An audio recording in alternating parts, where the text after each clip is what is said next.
Legal personality के मैंने generally 3 test बताए थे आप लोगों को कि अगर कोई भी पर्सन कहता है कि मैं पर्सन हूं तो आप में 3 क्वालिटीज होनी चाहिए। अगर ये 3 क्वालिटीज आप में है तो I can consider you as a person, और अगर नहीं है तो आप पर्सन नहीं हो सकते। Number 1, capable to hold the rights and duties. इस टेबल की बात करें, इसका कोई राइट नहीं, इसको एक थप्पड़ लगा दें हम, ये कुछ नहीं कर सकता, या फिर अगर मैं इस पे बैठ जाऊं ये टूट जाए तो मैं इसका कुछ नहीं कर सकता।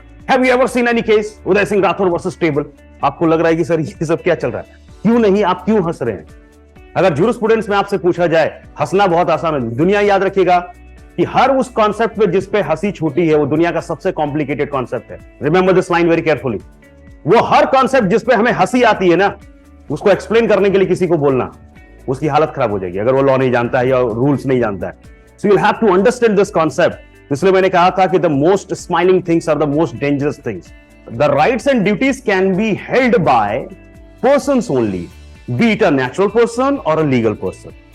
It has no personality, but if the law confers the personality today, आज अगर लॉ इसे पर्सनालिटी दे दे तो आज केस होगा Uday Singh Rathore versus table. So this is possible that it is only depending upon the state. So ultimately हमको समझना होगा, पहला टेस्ट हमने पढ़ा था कि आप अगर केपेबल है राइट्स एंड ड्यूटीज को होल्ड कर पाने में तो आप पर्सन। दूसरा टेस्ट था राइट टू स्यू और बी स्यूड।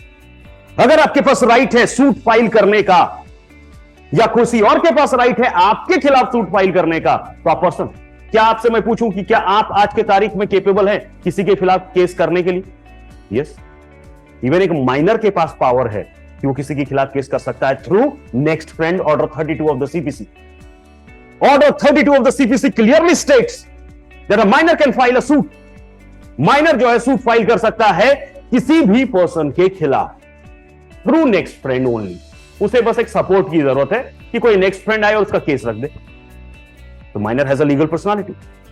माइनर के पास इसका मतलब है कि लीगल पर्सनालिटी है, वो पर्सन है। This is the another point. So you will have to remember कि अगर आप केपेबल हैं टू फाइल अ सूट और somebody is capable to file a suit against you, you are a person. And the third, capable to hold the property in your own name. अगर आप कोई भी property अपने नाम पे hold कर पाने में केपेबल है तो आप पर्सन। आज के तारीख में इस क्लास में बैठा हुआ हर किसी ने कहा कि सर एंटरटेनमेंट में उस डॉग के नाम पे प्रॉपर्टी थी। रॉन्ग। हाँ, एक ट्रस्ट क्रिएट किया जा सकता है, कोई बेनिफिशियरी क्रिएट की जा सकती है, ओके, लेकिन आप कोई भी डायरेक्ट ट्रांसफर नहीं कर सकते। अब वहां पे क्योंकि टीपीए कहता है कि टीपीए इज अ इंटरविवोस। अगर आप टीपीए को जानते होंगे, इट्स अ ट्रांसफर इंटरविवोस। इंटरविवोस मतलब लिविंग पर्संस। तो पर्संस के बीच में ट्रांसफर हो सकता है। All the time you will be finding this word person. तो पर्संस के बीच में जो है ट्रांसफर हो सकता है। Point to be note. तो you will have to understand very carefully कि किस तरीके से पर्सनालिटी के कॉन्सेप्ट को लाया गया है। और ये 3 टेस्ट है